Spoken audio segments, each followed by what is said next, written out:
By the end of this video, you're going to know the best time to sell, if now is really the right time to sell, or whether you should just stop and wait to sell. In fact, this homeowner got $20,000 more than they thought they could get just by timing the market.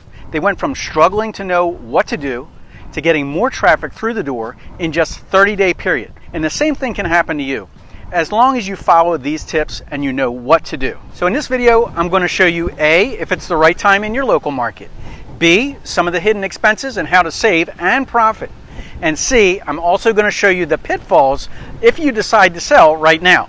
That is, if you watch this all the way to the end. Why? Because this current real estate market can be unpredictable. And if you already did not know, home prices at their all-time high nationally. Yet on the other hand, there's a chance that prices could actually continue to rise, making it worth holding out for. So, in order for you to make the absolute proper decision on whether you should sell your house or not is not just so easy. So let's do this in descending order. Number 6, planning before selling. Now, before you even start to think about selling a house, it is super important to have a clear plan on what you will do next after that sale. Because selling your home is a big decision. It's not just about that sale itself.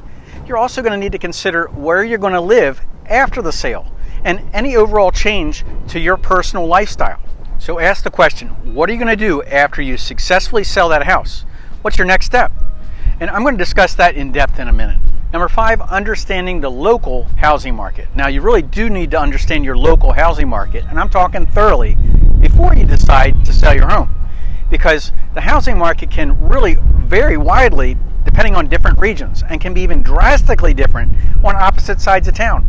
So what's happening in one area or one city or one suburb may totally be different where your house is located. Now trust me, because I've been doing this for 20 years, not everything you read on the internet is true or even accurate, and I have seen some absolute crazy. For example, many places in the US are still seeing home prices that are more expensive than years ago.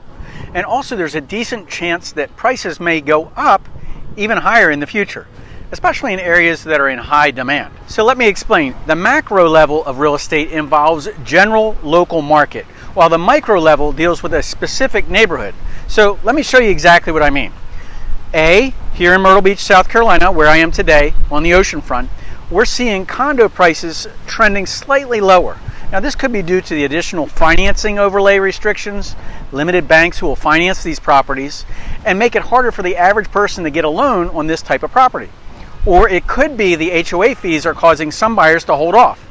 Over the last 4 years, runaway inflation has caused increased insurance, increased maintenance costs, and increased higher utility costs, making it all harder for some people to own a retirement home or a second home. On the other hand, we have B, in the very same town, just a few miles away. We see single-family home communities that are selling briskly due to solid values. So why is this? This could be due to the fact that many baby boomers are retiring to the area of Myrtle Beach. And why are they doing that? Because low cost of living compared to other parts of the country. You've got warm weather year-round, maybe you have lower taxes. So you got to realize that outside influences can be hyper-local and affect where you live as well. Now just realize, even if you're in the same neighborhood, things can be totally different. Now here's an example of this that actually happened. My team helped a couple of buyers save $50,000. They were set on purchasing a home.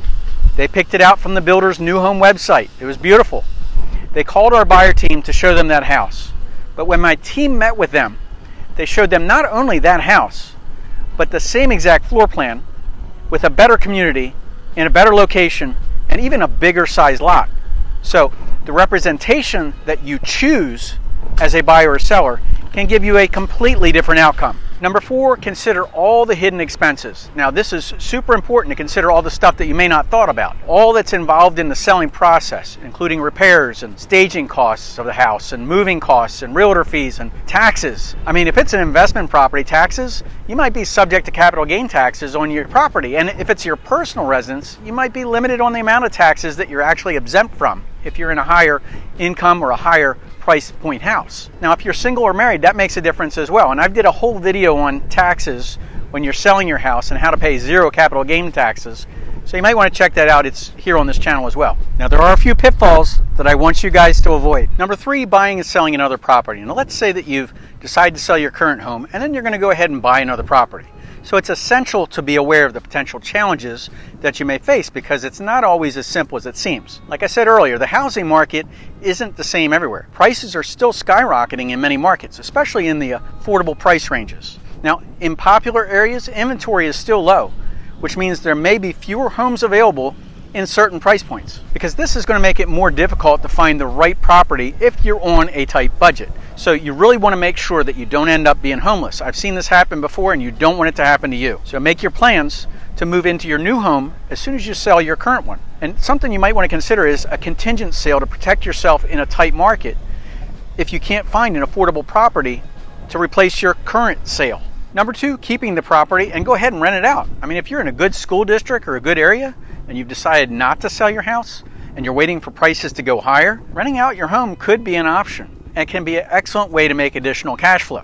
If you can rent your home out for more than it costs you to own it, you can build wealth over time. Now, this last one, it's an important factor. Number 1, selling and moving out of state. Now, if you're considering moving out of state after selling your home somewhere else, it's essential that you do your research carefully and weigh the pros and the cons. Now, the grass often looks greener. I've seen it before.